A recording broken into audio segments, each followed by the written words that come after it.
let's be real, in the world of AI, your choice of GPU, it's not just some small technical detail. It's one of the biggest, most strategic decisions you're going to make. It basically sets your budget, your timeline, and yeah, how well your model actually performs. Look, you've spent months, maybe even years, designing this incredible architecture, finding the perfect data, tweaking your algorithms. Your model is brilliant. It's a work of art. But all that genius is just theory until it hits the silicon. So the real question is, are you giving it the hardware it truly deserves? And that's where it gets messy, right? I mean, the market today is this crazy mix of these giant enterprise cards, consumer GPUs that are shockingly powerful, and this whole landscape of cloud providers, from the big guys to these nimble decentralized networks. It's so easy to feel completely lost. And Fluence Network, which is where we're pulling a lot of this from, puts it perfectly. This choice defines everything: efficiency, how you scale, how you adapt. But hey, don't worry, we're here to cut right through all that noise and give you a super clear framework. Okay, let's dive into this. Every single AI developer eventually stands right here at this exact crossroads. Do you build your own machine, own every single component, control every watt of power? Or do you rent your computing power from the cloud and just tap into this massive infrastructure whenever you need it? At the end of the day, it really just boils down to two big trade-offs. Going local gives you the ultimate control, and it's a one-time capital expense. You buy it, you own it. The cloud, on the other hand, gives you incredible convenience, and it's an ongoing operational expense. Now, there isn't one right answer for everyone, but there is a right answer for you. So let's make this super practical. According to Fluence, your daily token volume is a fantastic way to figure this out. If you're doing less than 1 million tokens a day, managed APIs are probably the easiest way to go. Somewhere between 1 and 10 million, well, a local rig or maybe a value-focused cloud provider is going to be your sweet spot. But if you're pushing over 10 million tokens a day, now it's time to start thinking about a hybrid setup or even your own dedicated cluster. Just find where you are on this chart, and your path gets a whole lot clearer. Okay, so you've picked the path of control, of raw, local power. Awesome. Let's see what that actually looks like. You might be surprised at what's even possible these days. Now, what's so wild about this is how far consumer hardware has come. I mean, the RTX 5090 with 32 gigs of GDDR7 memory is an absolute beast. For some workloads, it's delivering performance that's like 2.6 times faster than an enterprise A100. That's insane! Even the Mac Studio with its unified memory is a serious player now, especially for experimenting with large models. It's a totally different way of thinking about memory. And just look at how far people are pushing this. AvaDirect actually built a rig with 4 liquid-cooled RTX 5090s.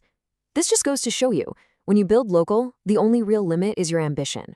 And, well, physics, because all that power creates a serious amount of heat. And heat is not a small problem. It's a huge one. This data from Supermicro shows that your standard air-cooled GPUs can hit over 70 degrees Celsius when they're working hard. That's hot enough to cause thermal throttling, which just kills your performance. But look at the difference with liquid cooling. You're running in a much cooler, much more stable 46 to 54 degrees. So what does that temperature difference actually get you in terms of performance? How about this? Up to 17% higher computational throughput. Yep, just by managing heat better, you unlock more of the power you already paid for. That is a massive, massive gain. Okay, so you've got the hardware dialed in, it's perfectly cooled, running like a dream, but all that amazing power can get choked out by a totally different kind of bottleneck, your software. And this is a big one that people often forget about. Your operating system can hold you back. Seriously, think about this. As tech creator K.S. Grael points out, just by running on Windows, you can lose almost 2 gigabytes of that precious VRAM before you've even loaded your model. 2 gigs! If you're on a card with 8 or 12 gigs, that is a huge chunk of your resources just gone. So, what's the pro move?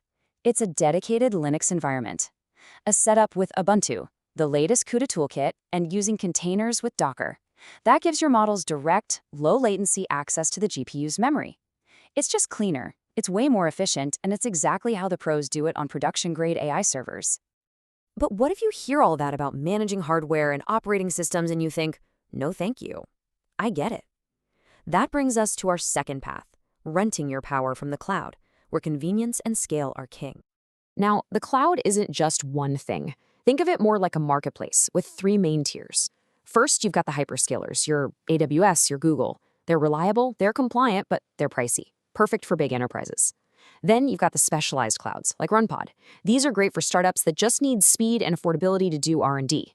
And finally, you've got decentralized marketplaces like Fluence. They pull together capacity from everywhere to offer the absolute lowest prices for people who are really cost-sensitive. But, and this is a big but, when you're comparing your cloud options, you can't just look at the hourly GPU price. You have to watch out for the hidden costs.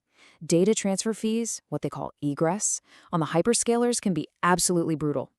For a small team moving just 100 gigs of data a day, that can add over $300 to your monthly bill. Ouch. Okay, so whether you're building your own rig or renting from the cloud, there are a few pro-level tricks that can squeeze out some serious extra performance. Let's look at a couple of the absolute best ones. First up, NVLink. If you are running more than one GPU, this is your secret weapon. Think of it like a private superhighway between your two GPUs. It lets them talk directly to each other at insane speeds, instead of having to take the slow, crowded public roads of your motherboard's PCIe bus. So how much of a difference does this little highway actually make?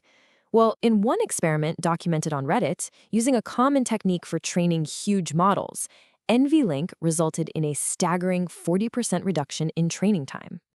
Let me put that into perspective for you. A 40% speed up means a training run that was supposed to take 10 days is now done in just 6. So this isn't some tiny little tweak, okay? This is a genuine game changer for anyone doing serious multi-GPU work. And our second pro tip is quantization. Basically, it's a clever technique that compresses your model's weights, shrinking its memory footprint by up to 4 times with almost no loss in quality. This is a huge cost multiplier. It means a massive 70 billion parameter model that would normally need 2 super expensive A100s to run can now fit on a single, much cheaper RTX 5090. So there you have it, the key decision points, the hardware you should be looking at, and the pro-level tricks to get the most out of it. The framework is all here, it's in your hands. So now the only question left is, what path are you going to choose to bring your next big idea to life?